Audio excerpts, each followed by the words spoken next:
할렐루야. 사랑하는 성도님들, 오늘도 하루를 시작하시면서 말씀으로 시작하시는 우리 성도님들에게 하나님의 놀라운 복이 함께 하시기를 주님의 이름으로 축원합니다. 오늘 우리가 함께 묵상할 말씀은요, 잠언 21장 15절로 31절까지 말씀입니다. 제가 봉독해 올리겠습니다. 정의가 실현되면 의로운 사람이 기뻐하지만 악인은 두려워한다. 지혜의 길을 떠난 사람은 파멸하게 된다. 쾌락을 좋아하는 사람은 가난하게 되고 술과 사치를 좋아하는 사람도 부하게 되지 못한다. 악인은 의로운 사람을 해치려다가 오히려 자기가 희생당한다. 다투기를 좋아하는 성미 고약한 여자와 함께 사는 것보다 차라리 광야에서 혼자 사는 것이 더 낫다. 지혜로운 사람은 앞날을 위해서 저축하지만 미련한 사람은 닥치는 대로 써버린다. 의와 사랑을 추구하는 사람은 생명과 의와 영광을 얻는다. 지혜로운 사람은 용사들의 성을 공격하여 그들이 의지하는 요새를 무너뜨린다. 자기 입과 혀를 지키는 사람은 환난에서 자기 영혼을 지킨다. 거만하고 교만한 사람을 냉소자라고 부르는 것은 그가 오만하게 행동하기 때문이다. 일하기를 싫어하는 게으른 자에게는 욕심, 바로 그것이 죽음이다. 그는 하루 종일 더 가지기를 탐하지만 의로운 자는 아낌없이 구제를 베푼다. 여호와께서는 본래부터 악인들의 재물을 싫어하시는데 그들이 악한 동기에서 드리는 재물을 어찌 싫어하지 않으시겠는가? 거짓 증인의 말은 곧 사멸되지만 진실한 증인의 말은 계속 생명력을 유지한다. 악인은 언제나 뻔뻔스러운 태도를 취하나 의로운 사람은 자기 행동을 삼간다. 그 어떤 지혜와 통찰력과 묘안도 여호와를 당해내지는 못한다. 사람이 전쟁에 대비하여 말을 준비하지만 승리는 여호와께 달려 있다. 아멘. 아멘. 오늘 매일 성경 묵상 말씀의 제목은요, 공의와 인자를 따라입니다. 매일 성경에 보면 공의와 인자를 기준으로 의인과 악인이 구별된다라고 말합니다. 악인은 자기 혼자 살기 위해서 정의를 무시하지만 의인은 함께 잘 살기 위해서 정의를 세우고 사랑을 실천합니다 라고 정리하고 있습니다.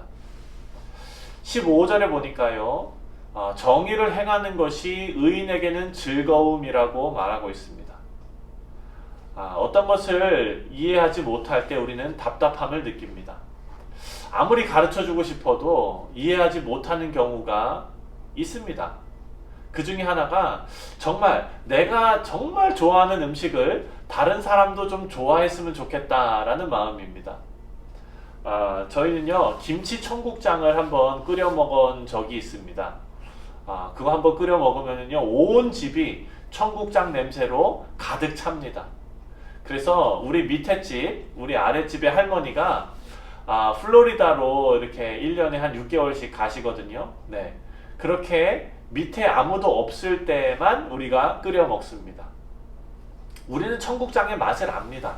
그 청국장이 보글보글 끓을 때 밥하고 같이 함께 먹으면은요, 그 맛은 아는 사람들만 압니다. 네.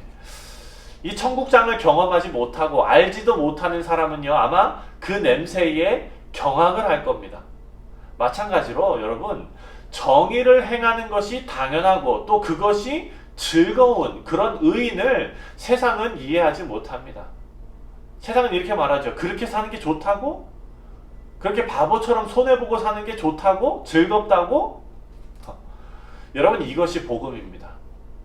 복음을 듣지만 이해하지 못하는 사람들이 있습니다. 하지만 복음의 참맛을 아는 사람들, 그런 사람들은요, 예수님처럼 사는 것이 즐겁습니다.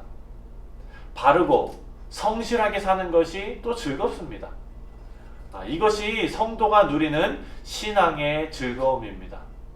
저와 여러분에게 이런 즐거움이 넘쳐나시기를 주님의 이름으로 축원합니다. 네, 17절을 보면은요. 절제하지 못하고 쾌락을 쫓아서 사는 사람은 어리석은 사람이다 라고 말합니다. 당연한 말씀이지요. 다만 문제는요. 우리가 이런 당연한 경고를 잊고 산다는 것이 문제입니다. 여러분 혹시 냄비 안에 개구리라는 말을 들어보신 적 있으십니까? 그런 연구가 있습니다. 개구리를요. 냄비 안에다가 넣고 물의 온도를 아주 천천히 올리는 겁니다. 개구리가 물이 따뜻해지고 있다는 것을 거의 느끼지 못할 정도로 아주 천천히 물의 온도를 조금씩 올리면은요. 개구리는 자기 살이 지금 익어간다는, 그리고 자기가 지금 죽어간다는 사실을 모른 채 그렇게 죽게 된다고 합니다. 여러분 마찬가지입니다. 우리의 삶의 패턴이요. 쾌락만을 쫓는 세상의 것과 다르지 않음을 우리가 자각하지 못하고 계속해서 그렇게 살아간다면 결국 세상의 가치관대로 살아가는 그런 지혜 없는 인생이 되고 마는 것입니다. 성경은요. 디모데전서 6장 17절에서 19절에 우리에게 이렇게 권면하고 있습니다.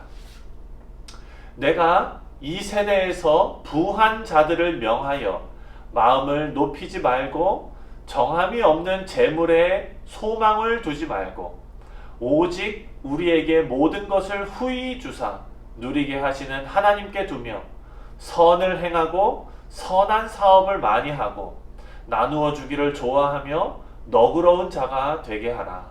이것이 장래에 자기를 위하여 좋은 터를 쌓아 참된 생명을 취하는 것이니라. 아멘. 아멘. 사랑하는 성도 여러분, 세상의 것을 부러워하면서 따라가는 인생이 아니라 하나님의 것, 즉 공의와 인자를 따라서 사시는 저와 여러분 다 되시기를 주님의 이름으로 축원합니다. 여러분 오늘 본문의 내용을요 천천히 읽어 내려가면 아마 다 이해하실 수 있는 그런 내용들입니다. 왜냐하면 잠언은 비슷한 내용들이 계속 반복되기 때문입니다. 그래서 저는요 16절에 나오는 명철의 길을 떠난 사람에게서 우리가 조금 더 교훈을 집중해서 살펴봤으면 좋겠습니다. 16절을 보면은요. 지혜의 길을 떠난 사람은 파멸하게 된다 라고 말하고 있습니다. 여러분 궁금한 점이 있습니다. 지혜의 길을 떠나면, 즉 하나님 안에 사는 것을 포기하면 파멸하게 된다는 것을 알려주고 있는데요. 왜 사람들이 공의와 인자를 따라 사는 삶을 떠나려고 하는 걸까 하는 질문이 저에게는 생깁니다. 여러분 명철을 설명하는 구절이 참 많습니다. 잠언 9장에 보면은요. 하나님을 아는 것이 명철이다 라고 표현하고 있습니다. 다시 말해서 거룩한 자를 아는 것으로 표현하고 있습니다. 안 믿는 분들이 교회에 오는 것을 꺼려하는 이유가 아마 여러 가지가 있을 것입니다. 근데 그 중에 하나가 지금까지 본인이 하고 싶은 것 다 하고 살았는데 이제 교회에 나가면 그런 거 못하게 될까봐, 그래서 교회에 발을 들이는 것을 싫어하는 그런 분들이 계십니다. 예수를 믿으면 우리가 자유로워진다고 들었는데 실제로는 예수 믿자마자 교회에 나오자마자 억압받는 것처럼 보입니다. 하지 말라는 게 참 많습니다. 담배 피우지 마라, 술 마시지 마라, 주일에 딴 거 하지 마라, 거짓말 하지 마라, 여러 가지가 많죠. 그래서 본인들이 오히려 자유를 누리고 살았는데 교회에 나가면서 자유를 박탈당하고 구속받게 되었다라고 생각을 합니다. 여러분 이것은요 교회가 오래전부터 받고 있는 심각한 오해입니다. 저는 이 문제를 설명하는 데 있어서 새를 비유로 설명하는 것을 참 좋아합니다. 이런 오해의 시작은요 우리가 어떤 존재인지를 모르는 데서부터 시작하는 것 같습니다. 여러분 미운 오리 새끼라는 동화가 있습니다.